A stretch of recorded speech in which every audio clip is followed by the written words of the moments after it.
Hi class, how's it going?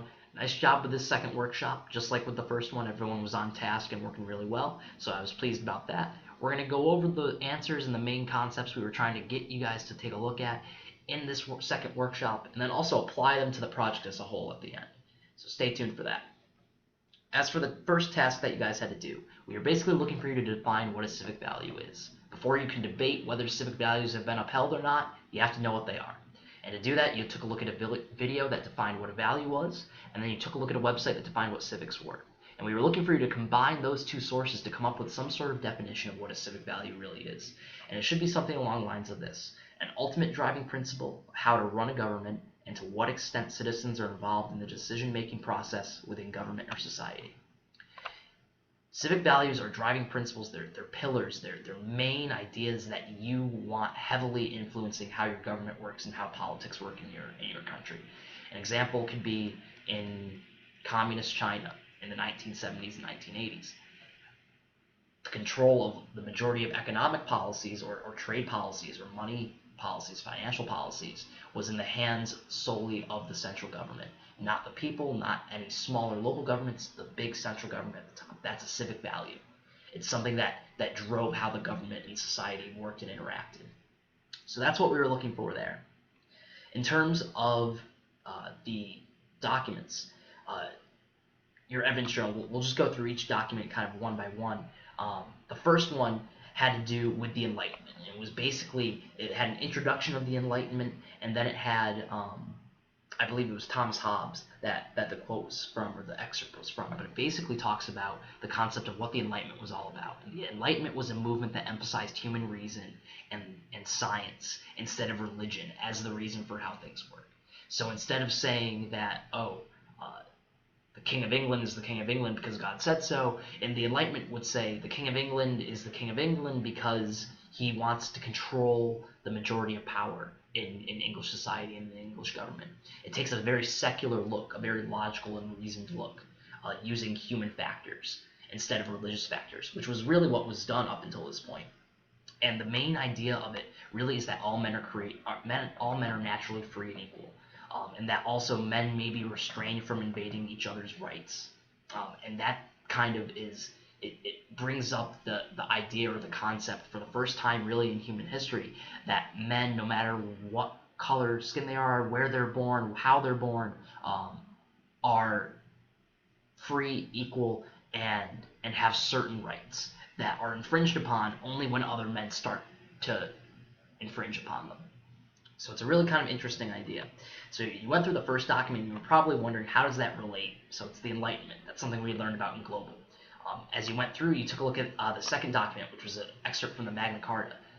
The Magna Carta was basically looking at some similar ideas. It was passed in 1215, a lot earlier before the Enlightenment, earlier before its time.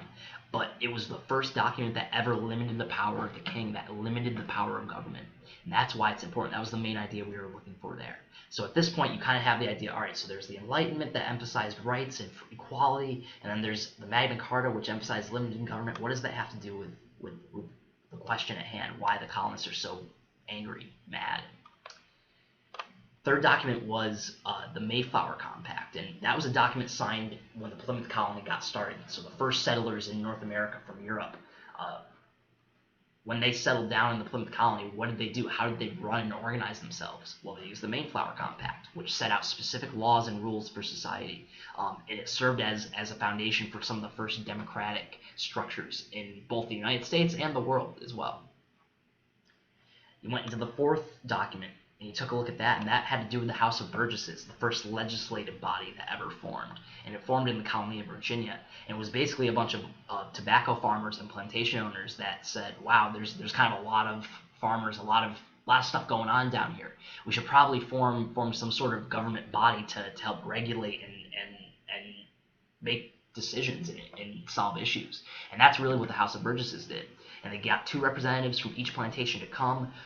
Questions were decided by majority vote. So it was some of the first democratic structures that were ever created in American history were in the House of Burgesses. So at this point, you've kind of taken a look. You got the Magna Carta that limits government. You got the Enlightenment that emphasizes natural rights. And you got You have the House of Burgesses, which is some of the first democratic features in our country, as well as the Mayflower Compact, which did the same thing. So why are the colonists angry? Those all seem to be kind of things that the colonists, well, we have those similar things in our government today. So it begs the question, why are the colonists so angry about them now? And you start to get the answer when you look at the fifth document. The fifth document deals with taxes that the British Empire were placing on the Americans.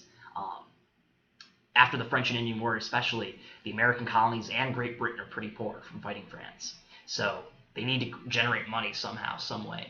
So what Britain does is they say, all right, let's tax the colonists. We fought for them, basically. We went all the way over to the colonies to fight the French there in the French and Indian War, so they should be the ones to kind of repay us that money, right? So they placed huge taxes on glass, lead, paper, paint, eventually tea and whiskey as well. And they made the American colonists pay extra taxes on these things. The Americans, on the other hand, viewed this taxation as an abuse of power. And this is where you just start to see kind of an answer to the question forming. Up in here, these concepts of democracy and limiting government and fairness and equality, those aren't major ideas or concepts in the act of passing all these taxes. The two ideas conflict. And you see even more confliction when you get to the sixth one, the Intolerable Acts. This happened after the Boston Massacre. Basically, a protest got a little too rowdy. Some British soldiers opened fire on civilians that were throwing rocks. About 4 or 5 people died, and it angered the colonists really even more, because now it's turned into something that really can't be put down without harsh tactics if you're on the side of Great Britain, if you're looking from their perspective. So what they did is they went and they closed the port of Boston. They put basically the whole Massachusetts colony on lockdown. They said, if you guys are going to do this violent protest and that's a threat to us, we're going to just put your whole colony on lockdown. So they restricted Massachusetts town meetings. They required colonists to house English soldiers. They passed a lot of kind of unfair policies that is going to make the colonists even more angry. So as you kind of come to the possible answers to the question, you should be thinking about, all right, those first 4 documents represented equality and limiting government and democracy and democratic structures. And then that's all that's started to develop and be fostered in the American colonies. And then you take a look at the last 2, and you see that the British are passing policies that are the exact opposite of those ideas, that limit your democratic institutions, that limit your equality, that don't make you equal. One act placed British officials on a higher scale in terms of justice. British officials were made immune to criminal prosecution. So if you committed a crime and you were a British soldier in the American colonies, it really didn't matter. If you were an American, it was a different story.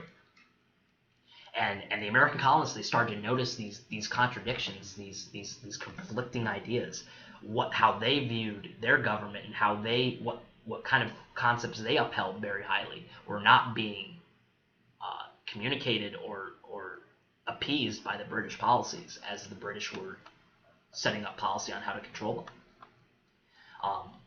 So basically, when it comes down to the real answer to the question, the want for natural rights and the freedom from oppression of those rights is really what the American colonists wanted. They wanted their American, and we're going to get to this in a minute, they wanted their American civic values to be how government and society was run in the American colonies, not how the British were doing it, which is the exact opposite.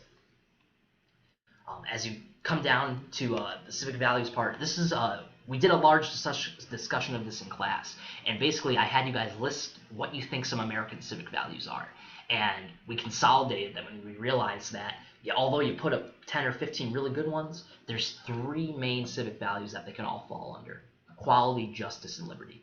Liberty having to do with freedom, freedom from government being too oppressive to you, having the freedom and the rights to do what you believe in, having that kind of wiggle room, for lack of a better term, in your society and in your government. So that's what liberty had to do with. Equality, on the other hand, that had to do with viewing every citizen as equal, giving equal process in the court of law, giving equal viewing and treatment in terms of government policies.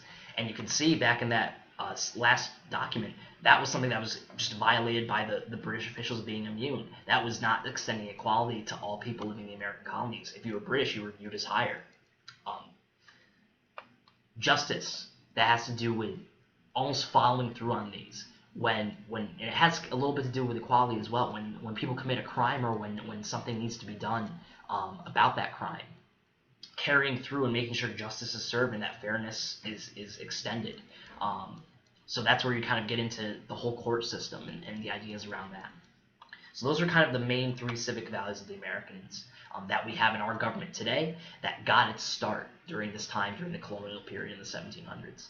The British civic values, the exact opposite of these things. They liked close control and oversight of the colonies. They used taxation to get what they want. British officials did the majority of the decision making and didn't allow American colonists to do that. A direct contradiction, as you can see, to equality, justice, and liberty.